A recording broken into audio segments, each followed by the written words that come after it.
was a very busy day for the Golden State Warriors as the team is re-signing Kristaps Porzingis on a 2-year, $40 million contract. Earlier in the day, Draymond Green declined his player option in hopes of giving Golden State the flexibility in a pursuit of LeBron James and Anthony Davis. Let's settle in. Vince Goodwill right here on the stage next to me. We've got Wendy and Tim McMahon joining us as well. Wendy, we're going to begin with you. What does yesterday's action mean for the Warriors in their pursuit of both LeBron James and Anthony Davis? Well, when the day started yesterday, the Warriors didn't have any financial flexibility, really. And by Draymond Green opting out of that $28 million deal, it opened some options up. Now, they had to re-sign Kristaps Porzingis because in the modern NBA, you got to have a big man. Look at the teams out there you have to compete with. And so even though Porzingis only played 32 games with them all of last season, and just a dozen or so games with the Warriors after the trade, they had to lock him down. So that trade, or that acquisition, re-signing him, narrowed their financial flexibility down. They still have the ability to re-sign Draymond Green to a reasonable contract number and to try to add LeBron James, but it's really, really narrow, and they would really need to make some other moves to build up their team. Right now, I'm taking the Anthony Davis thing off the front burner. I do not have data that says that that's likely to happen. Now, I could change. My information could change. I do not see traction from the Wizards to want to do that. The Warriors told Jimmy Butler they're not trading him. I think the focus right now is, can they get LeBron James away from the Los Angeles Lakers? That's something they're going to try to get done today. Whether or not they can pull it off, let's wait and watch. That's an excellent point on Anthony Davis, because I think yesterday when we were hearing all this, the idea of Draymond and Steph teaming up with AD and LeBron, our minds start to spin with the possibilities. But Tim, that connection between the Warriors and Anthony Davis, it smelled a little funky to you to begin with. Why was that? Yeah, it definitely did not pass the smell test. And look, I understand wanting to maximize your chances to compete during the twilight of Steph Curry.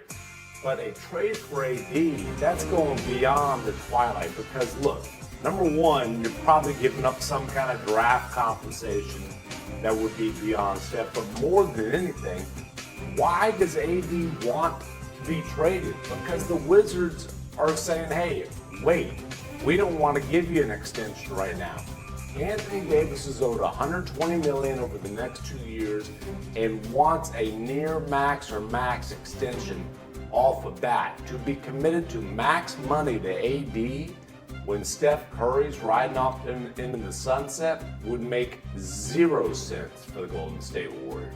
All right, so if Anthony Davis stays or ends up somewhere other than Golden State, Vince Goodwill, could you still see a world where LeBron James goes to Golden State without Anthony Davis? In the words of Stephen A., this feels very fluid, right? It doesn't seem like everything sort of coalesces moment to moment. At this point yesterday, when everything started to come out, it felt like LeBron was only going to go with Anthony Davis as a Draymond Green opts out of his contract. You wind up getting like all the clutch clients coming together.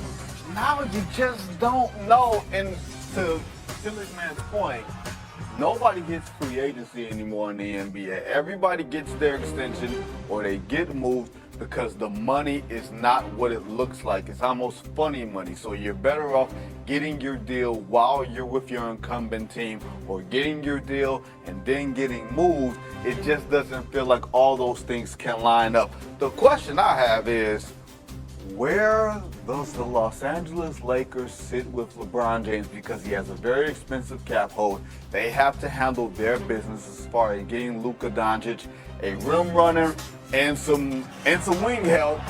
And we don't know anything about this relationship right now with free agency set to begin in a matter of what, 10 hours? Tim, what does the Lakers' approach here tell you about their perception of LeBron James?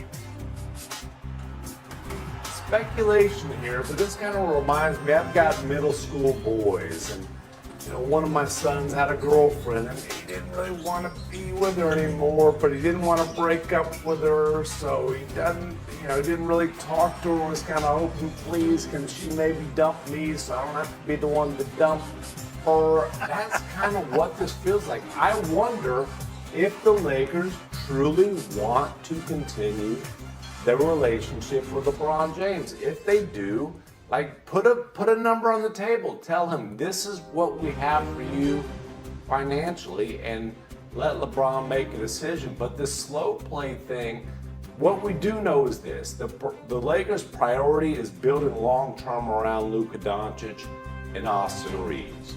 The LeBron thing would be a short-term relationship.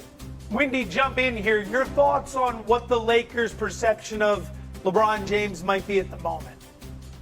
Their Lakers' strategy through this whole thing is to sit back and give LeBron space because he still has not articulated he's definitely going to play. I know you're probably tired of hearing me say that, but I have not yet been told, nor have the Lakers, that he is definitely playing. He's probably going to play, but he is not definitely playing. And so because to this point he has not met with them, and maybe that meeting will happen today. I don't have LeBron's itinerary in front of me. I can't rule any of that out. I do think LeBron has been focused on other things besides returning to the Lakers, but I know this is overly cautious and whatever, but we could see Anthony Davis signing a contract extension with Washington, Draymond Green signing back with the Warriors, and LeBron signing back with the Lakers. All of that could happen, and all of this could be a lot of sound and fury signifying nothing except for leverage generation. And we could see that. I do believe that the Warriors want LeBron James, and I do believe that they worked with Draymond Green in this contract opt-out yesterday to make LeBron James an offer. What I don't know is whether they will be able to execute and get that done, and they're going to try to get that done today. And frankly, the Lakers would like to be able to have clarity from LeBron today too, whether he's either going to stay or go so they can handle their business. Should he leave and end up in a place like Golden State, what does that do for the Warriors? Where does it put him in the West? I don't think it puts anybody anywhere. We know where the top tier is. We know San Antonio and Oklahoma City are at the top tier.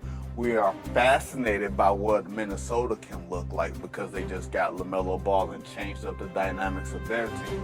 But when you add a 41, soon to be 42-year-old LeBron James to a team that has 5 of the oldest 25 players in the league, and you're going to say, hey, go and run with these young bloods, I don't know how that works. It makes them more intriguing. It makes it more certain that we're going to be spending a lot of time in San Francisco this year, but I don't know if it makes them a top-tier championship-level ball club, just as sure as we're not sure that LeBron going back to LA makes them a top-tier championship ball club. Tim McMahon, slide back in for the final word. Yeah, look, I think it would make the Warriors more competitive. It would probably make them a playoff team. But the gap between San Antonio, Oklahoma City, and the Warriors, that's not being bridged by a 41-year-old, even if it's the best 41-year-old ever to walk the face of the earth by dribbling a basketball. Would be fascinating after nearly a decade of those two going head-to-head in the NBA Finals. All of a sudden, Steph Curry and LeBron James team up at the end of their career. All right, let's welcome in our senior NBA writer, Tim McMahon, for more. And Tim, my first thought when the Trailblazers traded for Morant was that's a lot of guards on the team now. What makes the addition of Ja a good move?